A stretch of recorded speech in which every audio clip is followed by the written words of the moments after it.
All right, welcome. Today, we're going to do something that sounds a little like science fiction, right? We're going to give a computer a brain. We'll start with a machine that's, pretty basic. It just follows a simple list. And we're going to teach it how to think, decide, and repeat actions, all using the fundamental logic of code. It really all starts with a simple question just like this one. Seriously, how does your phone or an ATM or anything know if you've put in the right password? I promise you, it's not magic. It's all logic. And by the end of this, you're going to understand exactly how that logic works. So, first things first, by default, a computer is, incredibly simple. The best way to think about it is like a very obedient but super literal assistant. It just reads a list of instructions from top to bottom, one by one, and it does exactly what it's told, no questions asked.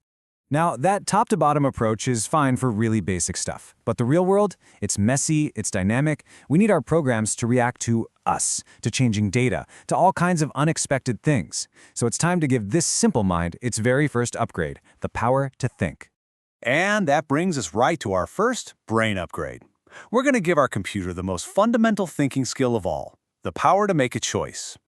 The tool we use for this is called an if-else statement, and it is so powerful. It's just like how you think in real life. If it is raining outside, then you grab an umbrella. Else, you leave it at home. Say? It's a simple question with two possible answers. This is how we teach code to choose.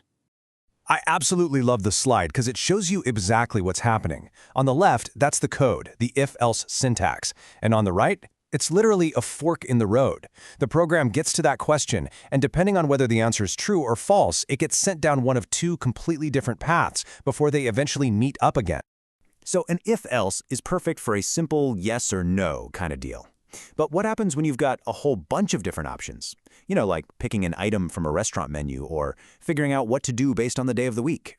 For that, we've got something called a switch statement. Now, instead of a long, clunky chain of if this, then that questions, a switch takes one value and just, bam, jumps directly to the matching answer. Look at the flowchart. It checks one thing and zips right to the correct block of code. It's just so much cleaner, so much more efficient. Okay, this table breaks down the difference perfectly. The key takeaway is this. If-else is fantastic for complex conditions and ranges, like is your test score greater than 90? But switch absolutely shines with a list of specific known values, like Monday, Tuesday, Wednesday. And check out the execution flow. If-else has to check each condition one by one, but switch just jumps straight to the right one. That's exactly why for a program like an ATM menu, switch is your best friend. Okay, so our computer can now make choices. That is a huge step. Now, for the next brain upgrade, let's teach it the power of repetition so it can do things over and over and over again without us having to write the same instruction 100 times. I mean, just imagine you needed to print the word hello 3 times. You could, of course, just write the code 3 times like you see here.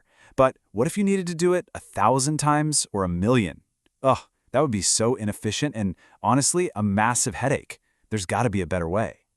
And of course, there is. It's called a loop. A loop is this kind of magical structure that tells the computer, hey, repeat this block of code as long as this specific condition is still true. It is the absolute key to automation and efficiency in all of programming. Now, just like with making decisions, we have different tools for different kinds of repetition. The 3 main types of loops you'll run into are the while loop, the do-while loop, and the for loop. Each one has its own special job. Let's look at while versus do-while. Okay, this is a subtle but super important difference. A while loop checks its condition before it ever even runs. So if the condition is false right from the start, that loop will never execute, not even once. But a do-while loop, it runs its code first and then it checks the condition. This guarantees it runs at least one time. A perfect example is an ATM menu. It has to show up on the screen at least once for you to even use it, right? That is a classic job for a do-while loop. And then we have the real workhorse of repetition, the for loop. This is what you're going to use when you know exactly how many times you need to do something. Print the numbers from 1 to 10, do 20 push-ups, process the first 50 emails in this inbox. A for loop is built for counted, predictable repetition. So how do you pick the right tool for the job? It's actually pretty simple. If you know the exact number of times you need to repeat, use a for loop. If you're just waiting for something to happen, like a user typing the word quit, use a while loop. And if that code absolutely has to run at least one time, no matter what, do while is your answer. Okay, our computer can now decide and repeat. It's getting pretty smart. So for our final upgrade today, let's give it some nuance. Let's teach it how to break the rules of its own loops. Okay, check this out. The code here is a for loop that's supposed to count all the way from 1 to 10. But look inside, there's a condition. If the number equals 5, break. And now look at the output. 1, 2, 3, 4. That's it.